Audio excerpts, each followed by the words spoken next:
Well, thank you so much, Soledad. I am delighted, thrilled to be here and to congratulate CAMFED on winning the Hilton Humanitarian Prize. I'm Raj Kumar, the president and editor-in-chief of Devex, and I'm joined by three of the women who lead this organization, each of whom have incredible stories. But before we even get into those stories, I just want to say congratulations. How does it feel? We have Angeline Murimirwa with us, Lydia Wilbard, Fiona Mavhinga.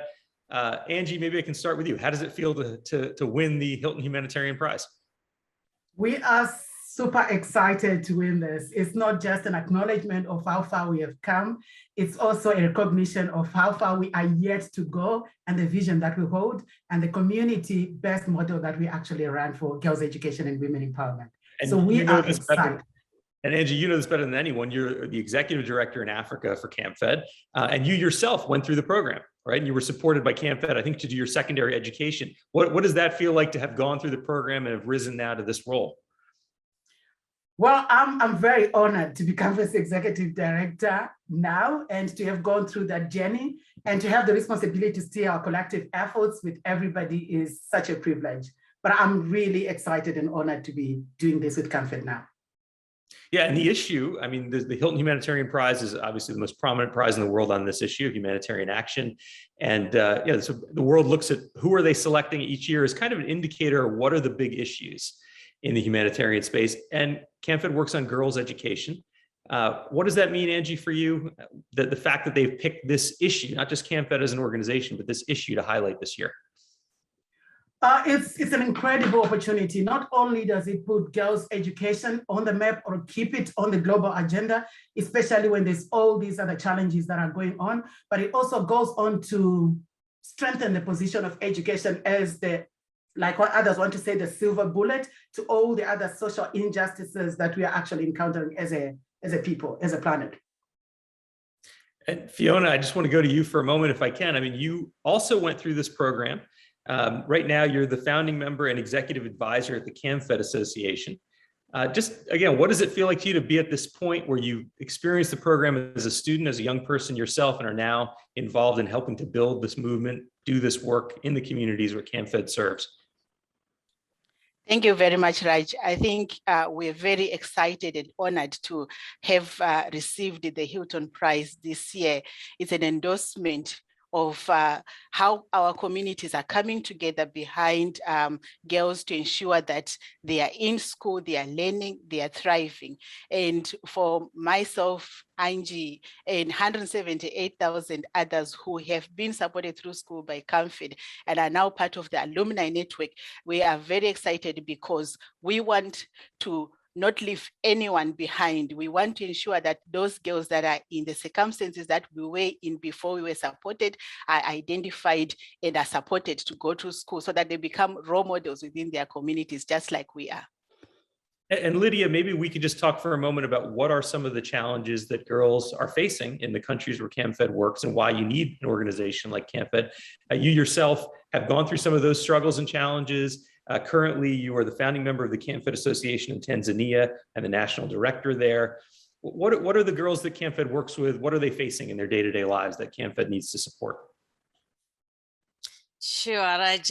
Thank you very much. I am also equally honored to be, receiving this prize on behalf of girls and the communities that we partner with. The challenges that girls still remain to be facing certainly are divided in two categories. So there is a challenges in getting in school, but there is also exclusion within the school system. So this also goes in line with the reasons for poverty, lack of role modeling, and lack of support, social support, both social support and financial support. And the fact that the system is not yet designed to include the most marginalized girls to be able to benefit as they get in and go through the system. And even as they step up to future independent young people, there is still a lot of challenge that lies with them. And maybe Fiona, you can say a word about that too. What does CAMFED do to support those girls who are feeling marginalized, maybe end up dropping out of the school system, or they feel the school system doesn't support them? What does CAMFED do to get to those issues? Sure. So as Lydia mentioned, our programs are structured to reach the most marginalized because the programs themselves, they are owned and led by members of the community, and they are also led by girls who have gone through school within these communities. We work with education authorities to select school districts with the biggest challenges, so that these tend to be the extremely remote districts. Take Zambia, for example, where we work. The closest partner district to the capital city of Lusaka is still 7 hours drive away. And in each of the districts where we work, we convene committees of community stakeholders, duty bearers in girls' education. And these include traditional leadership. They include young women who have gone through the education system, especially with CAMFED support, members of our CAMFED Alumni Association, teachers. They include representatives of parents, social workers, everyone who has everything to do with girls' education in the community.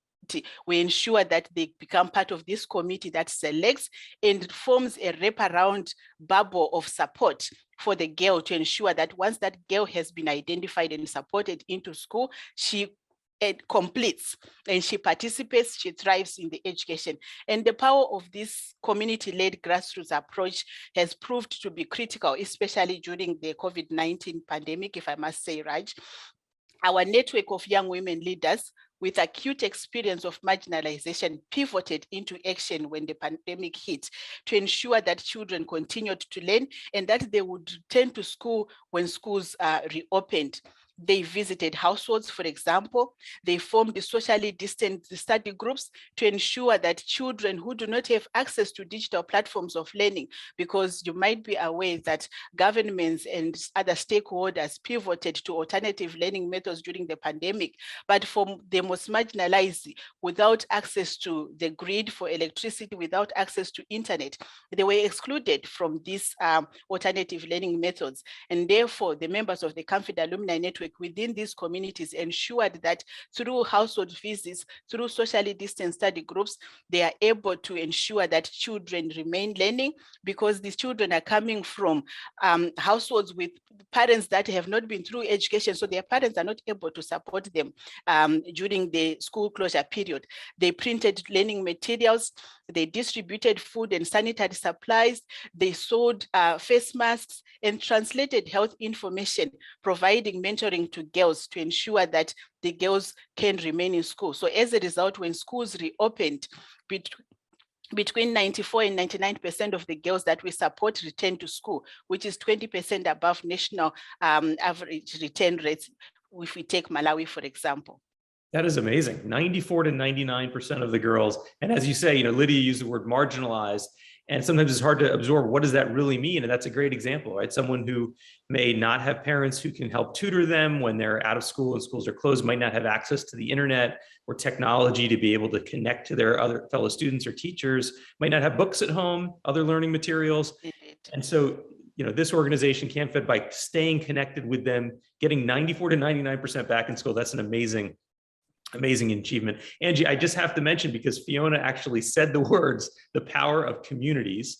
And that is the theme that the Hilton Prize is putting out this year, the power of communities, the future of humanitarian action, and how communities are so connected to that future. You know well that at the global level, development, humanitarian funding has long been very top down.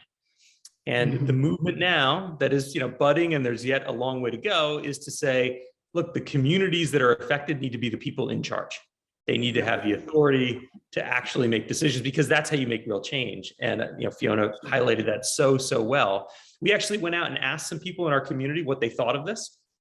We asked them the question about, what does the power of communities mean to you? And we got a number of interesting answers. And I thought I might just read one to you as we begin this. If I can get it to open, let's see. Here we go. So we had, for example, Paul Ventura, who was with the Global Sojourns Giving Circle, said, if we're honest about affecting change, decisions and resources must be in the hands of local communities. And then we had Hami Saeed, who is with the Educational Technology Department, says avoiding discrimination of any kind in society, well, that's the way to build a more equitable society. We had a number of answers like this, there's a growing consensus that if you want to achieve the sort of justice that people who are marginalized deserve, you have to start really local. You have to start with the communities and with the affected people themselves. What does that mean to you, Angie, in your role as Executive Director in Africa for CAMFED? That's really incredible, Raj, and thanks for bringing that to the table. And it's really empowering to be able to hear what others have got to say, because that also resonates with our approach as an organization. So let me just step back a bit there and say how our model is designed as an organization. So our model as an organization is deliberately designed to deliver accountability to every girl and to every young woman we serve. And it is from this recognition that we also realize that a girl excluded from education becomes a woman excluded from all sectors of society. It also means that we are not sufficiently tapping into the power of the community. So as an organization, for us, we put community ownership and action at the forefront. And this is community ownership and action in accountability to the most marginalized child. Because as an organization, we believe that if the community, if the system, if any mechanism of support can work for the child that is most disadvantaged, most marginalized within it, it can work for everybody. So in our work, we actually, communities select every child who benefits from the program. The community join forces with CAMFED Association members. Fiona earlier on spoke about the alumni network of young women, a network of young women leaders who are themselves investing in the next generation. So community join forces with them, because as individuals, they understand what it takes to be able to stay in school. So this means that we partner with everybody and anyone who has anything to do with children. We're talking from the parents, some of them that are very illiterate, but also to the highest levels of government, to civil society, to international donor and research civil society organizations, because it's coming from the recognition that a holistic and multidimensional way is what's going to make changes. It's what's going to impact system change. It's what's going to make this world a better place. And that's what all of us know when we think of challenges in our own community and our own society. It's often when we look to the far distant place that we don't really know that we tend to simplify it. But when you live somewhere, you know what the challenges in your own community are. Lydia, I thought maybe you could speak to that, because you've had a really interesting career starting businesses as an entrepreneur. And how does that connect to exactly the issues you're trying to address here at CAMFED? Just to come back around the power of community that Angie beautifully articulated. It's also around, recognizing and acknowledging the knowledge and expertise that communities have related to the challenges that they want to solve. So it's not about coming with the knowledge, it's a recognition of the knowledge being there and the community being mobilized and saving, a partnership hand and bring resources to be able to solve bring the solutions that the community desires. So it's also around the importance of mentorship, because if you build the infrastructure of support, ensuring that there is a social support, there is a mentorship, there is a follow-up, people feel, young women and girls feel that they have a rally behind them, they can't fail, they can't see themselves failing. So it's all mobilizing all of those together to be able to come up with that. And for me, the mentorship is very important and crucial because I understand it from personal experience. I have been there.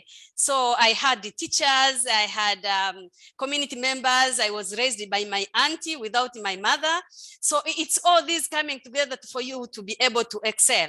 And this was very evident, especially when I started working with CAMFED. And, over the years, we have expanded from one district to another. And there was this time when we had newly introduced a program in a new district, and I was going to visit. And I was actually invited because there was something that was happening in that district, in that specific school, because it was like kind of, they wanted me to see. And when I reached there, I was surprised to meet my former secondary school teacher. And here is the teacher who was my high school teacher. And I am now a national CAMFED director. And he had invited me without knowing that he's a student. And he had organized the parents because we had introduced a program in that school. And the parents had approached this head of school to say, oh, CAMFED came to support us and we wanted to bring something and proactively also show that we are together and we are able to take care of our children. So they had raised some food. They wanted it to start providing porridge and lunch for the exam students who are taking exam. And the head of the school was very happy and he invited me. But the most important moment that I won't forget is when he saw me and realized that I am the former, the former student. He felt so proud. He talked about me all the time and I was so proud and the parents were so proud.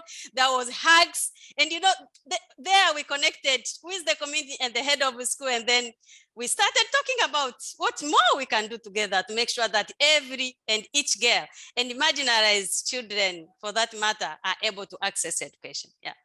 What a great, incredible feeling. What a story, Lydia, to know that that was your teacher and to see everything come full circle. And as you say, the kinds of support might be as simple as providing porridge in the morning, right? That kids who show up to school are hungry and they need to, in order to learn, they need nutrition. And if you can get that small intervention right, which I want to underline a point you made because it's so important, communities know the problems that they have and they often know the solutions too. They just need the support to do it. And this is the kind of simple intervention that can make an enormous difference in people's lives. Thank you for sharing that story. Angie and Fiona, can I just come back to you for a moment, because there may be people watching this ceremony who are very familiar with the Hilton Foundation and the prize and think, why girls' education, right? There's so many issues that affect people around the world. And when you think of humanitarian crises, sometimes education is not the picture that comes to mind. The picture might be providing food or medicine. Where does girls' education fit in? Why is it a key humanitarian intervention, even if it's been overlooked in the past? Raj, I'm happy to go first. Please. Thank you very much. So I wanted to say that even before the pandemic, 52 million girls were out of school in sub-Saharan Africa. And when you look at girls that enter primary school and the girls that are able to complete all the way to secondary school, we're talking about less than 10% of girls who enter primary school being able to complete all the way to secondary education. And this to me is an injustice. And I think Angie spoke earlier about the social justice. There are many challenges that hinder girls to go to school, and they range from intergenerational poverty. And for me, I'm always thinking that, the support to get girls into school and through school to be able to complete and become leaders changes the narrative within marginalized rural communities. There are deep-seated gender inequalities. They are leading to lack of academic self-esteem among girls. We also need to address issues like lack of secondary school places. Take Malawi, for example, where we work, where only 40% of students who pass their primary school exams have a place in secondary school because there just aren't enough schools. And if you look at it, only 1 in 100 of the poorest rural girls in Malawi are able to complete their secondary education, with only 5% attending secondary school in the first place.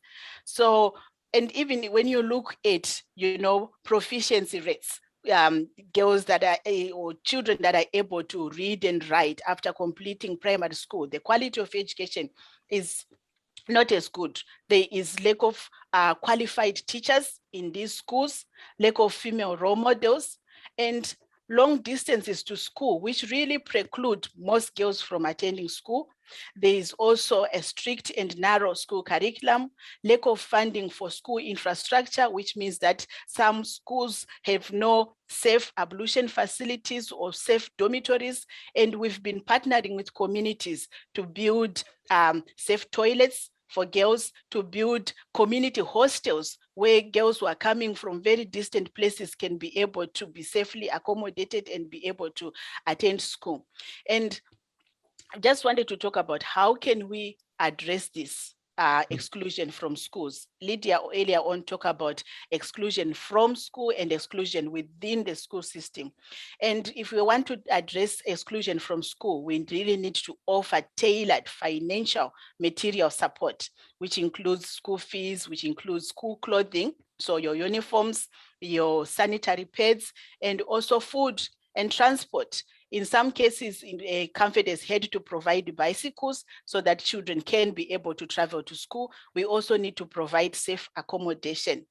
And when we're talking about exclusion within the school system, where when children get to school, it's not enough to just get them into school. We need to ensure that when they are in school, they are learning, the quality of their education is also good, and that they are participating. And that's why CAMFED has, with the leadership of the alumni network, really started the Learner Guide program, where former students of the school go back and reach back to the next generation and support them to be able to thrive.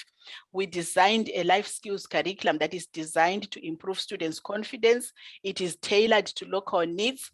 It provides them with, resilient skills, literacy skills, and study skills to be able to learn, and to also to be able to learn in English, because also language could be a barrier, and to address any of the challenges that they might be facing. So the young women do a one-on-one with the students to ensure that they provide that bridge of support between the school, families, and local authority. And I'll hand over to Angie to add some more. I just have to comment, Angie, before you jump in, that historically in the global development sector, when people talk about education, and they talk about education in low-income countries where there's a lot of poverty, places like Malawi, very often the story is, let's go build a school. And there's a history, including in Malawi, I'm sure you know well, of schools being built by well-meaning international foundations and organizations that very soon sit empty because there aren't qualified teachers, or they haven't thought of the basic things that are really blocking children, especially young girls, from getting to school. And listening to you, Fiona, and listening to the way you understand holistically what might be stopping a girl from going to school. It might just be lack of money for school clothes, or sanitary pads, or just to transport to get to school. Those basics, and thinking holistically about the girl and what her needs are to thrive. That is such a refreshing difference compared to what we've often heard in this space.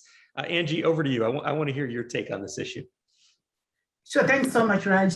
Fiona did touch on the justice side of this, that it's about justice, right? It's a tragedy that so many years later, we're still talking about girls being excluded from school. We're still talking about girls being seen as more like an afterthought, that, we're not done, okay, we could do this as well. So it is about justice. There are no two ways about that. But also, I think I also would want this story to come through that it's also because of the transformative benefits of girls' education. The transformative benefits that accrue when girls are, rise to education is respected. So, and just to take you back to what I said about earlier, that, as an organization, we understand that it's not just about exclusion from education now. It's also exclusion as a woman in all sectors of society. And this is important for all of us to understand, that it might start as girls' exclusion today, but it means that literally, Fiona talked about intergenerational poverty. We are trapping these girls into poverty, into adulthood. And you see this vicious cycle continues. Girls' education breaks that vicious cycle of poverty for families. But I also want us to say that we need to recognize that girls' education is key to addressing social justice, to addressing climate justice. Economic development starts with girls' education and is advanced by young women leaders working together for systems change. I cannot tell you how many young women we work with. We have started businesses in their communities. We are creating employment in their communities. On average, every young woman we supports 3 other children to go to school. So just the multiplier that comes from when we get it right is phenomenal. But I stress, we need to get it right. Girls' education is not a favor. It's about sustainable development goals. If we are serious about system change, if we are serious about making this world a better place, then we need to invest in girls' education, not only because it's a right for every girl, but also because of the transformative benefits inherent in it. It is so inspiring listening to you, Angie, listening to all of you, and to know that this effort is there, that we all know, as you say, this is a justice issue, that it's wrong. It's fundamentally wrong for girls to not have an opportunity like this in life, to not be able to get an education. That's wrong. And you're working to address that. And you're doing it at the community level in a way that's sustainable and that works.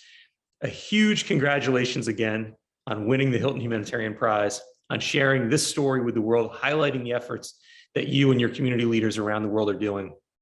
I just can't thank you enough for taking this time to share the story with all of us. Angie Murimirwa, Lydia Wilbard, Fiona Mavhinga. Back over to you, Soledad.